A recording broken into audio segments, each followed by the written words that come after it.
पुराने जमाने से यही रिवाज चला आ रहा है। इधर घर में चूंटियां नजर आईं और उधर बड़ी बूढ़ियों ने मुट्ठी भर आटा कोनों में डाल दिया। चूंटियों से भी निजात और सदके की नेकी मुफ्त में। अब्बा हंसने लगे तो खातून के चेहरे पर भी मुस्कुराहट आ गई।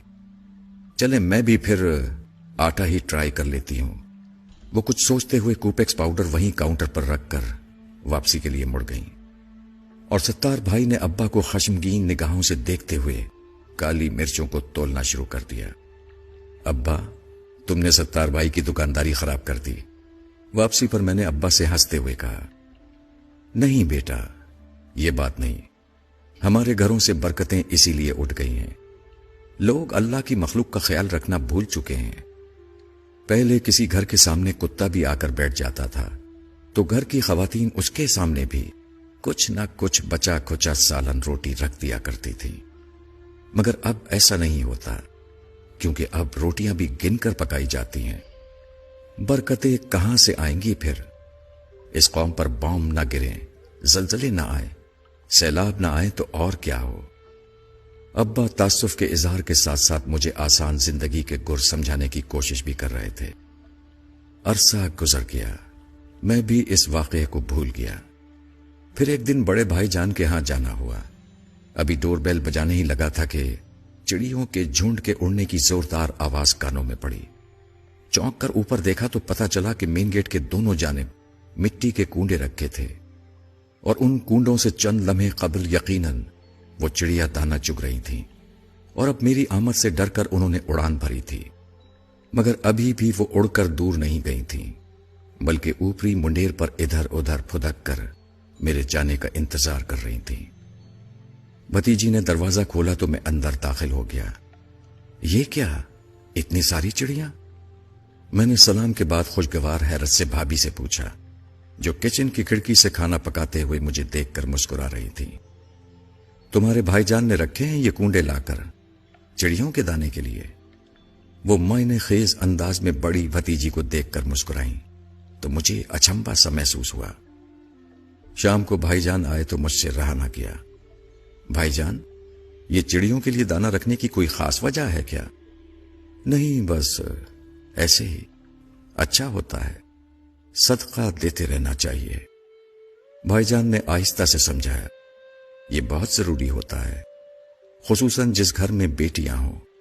फिर बताने लगे कि किसी बुजुर्ग के पास एक शख्स ने आकर बताया कि वो गरीब आदमी है और परेशान है कि अपनी जवान बेटियों की शादी किस तरह कर पाएगा, क्योंकि गुर्बत की वजह से कोई उसकी बेटियों से शादी करने को तैयार नहीं।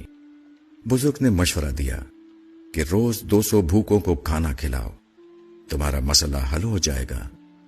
गरीब आदमी मारे एहतराम के बुजुर्ग को तो कुछ न बोल पाया, अलबत्ता आस्ताने से बाहर आकर ज़ारो कतार रोने लगा। पास से गुजरते हुए किसी दाना ने पूछा, रोते क्यों हो? गरीब ने जवाब दिया, गुर्बत ने पहले ही मार मार कर अधमुआ किया हुआ है और सरकार ने फरमाया है कि रोज 200 भूखों को खाना खिलाओ, तब बेटियों की शादी मुमकिन होगी। दाना आदमी मुस्कुराकर बोला, भले आदमी, भूखा क्या सिर्फ इंसान होता है? अल्लाह की मखलूक छोटी हो या बड़ी, भूख तो सबको सताती है। अगर तुम एक मुट्ठी आटा भी चूंटियों को डाल दोगे तो समझो तुम्हारा सदका हो गया। दाना आदमी तो ये कहकर अपनी राह चल दिया और गरीब अपनी नाकिस अकल पर हंसते हुए अपने घर को चला। कुछ अरसे बाद ही सदके की बरकत से न सिर्फ वो अपनी बेटियों के फराइज से सुबुकदोश हुआ, बल्कि घर में भी खुशहाली आ गई। भाईजान जिस वक्त ये वाकया हमको सुना रहे थे, मुझे अब्बा की मुट्ठी भर आटे वाली बात याद आ रही थी। मैंने आने वाले दिनों में देखा कि भाईजान ने अपनी चारों बेटियों की शादियां उनकी सही उम्र में बिल्कुल दुरुस्त मौके पर कर दी।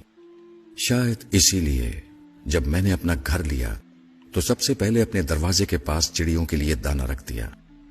कई बार घर बदला, हर बार ये चिड़िया, कबूतर और कव्वे मेरे रिस्क की आसानियों का सबब बनते रहे। बीमारियां भी आईं, परेशानियों ने भी घेरा तंग करने की कोशिश की, मगर हमेशा ये परिंदे मुझे आसरा देते रहे। इन्ना माल उसरे युसरा के माने समझाते रहे। अल्लाह रब्बुल इज्जत की बड़ाई का यकीन दिलाते रहे। الحمدللہ سما الحمدللہ۔ میں نے آج تک اپنے بچوں کا بہتا خون نہیں دیکھا، انہیں کسی تکلیف سے تڑپتے نہیں دیکھا۔ ایک وقت ایسا بھی آیا جب میرے گھر کا سب سے بڑا مسئلہ یہ تھا کہ ہماری مرغی کڑک ہو جانے کے باوجود انڈوں پر کیوں نہیں بیٹھ رہی ہے، اور یہ وہ دور تھا جب میرا گھر کبوتروں والا گھر کے نام سے مشہور ہو چکا تھا۔ یقین مانیے کہ یہ تمام باتیں اس لیے نہیں لکھی ہیں کہ نعوذ باللہ میں اپنی نیکیوں کا پرچار کرنا چاہتا تھا، بلکہ میں اس راز کو کھول کر بیان کرنا چاہتا ہوں جو سوال کی صورت میں مجھ سے اکثر کیا جاتا ہے کہ آخر کیسے گزارا کر لیتے ہو؟ ہم سے تو نہیں ہوتا۔ میں نے اپنی زندگی کو اسی ننھی مخلوق کی خدمت کر کے آسان بنایا ہے۔ تمام بڑائیاں اس رب کے لیے جس نے مجھے اس قابل بنایا کہ میں یہ کر سکوں۔ اللہ ہم سب کو صدقات کی توفیق عطا فرمائے، آمین۔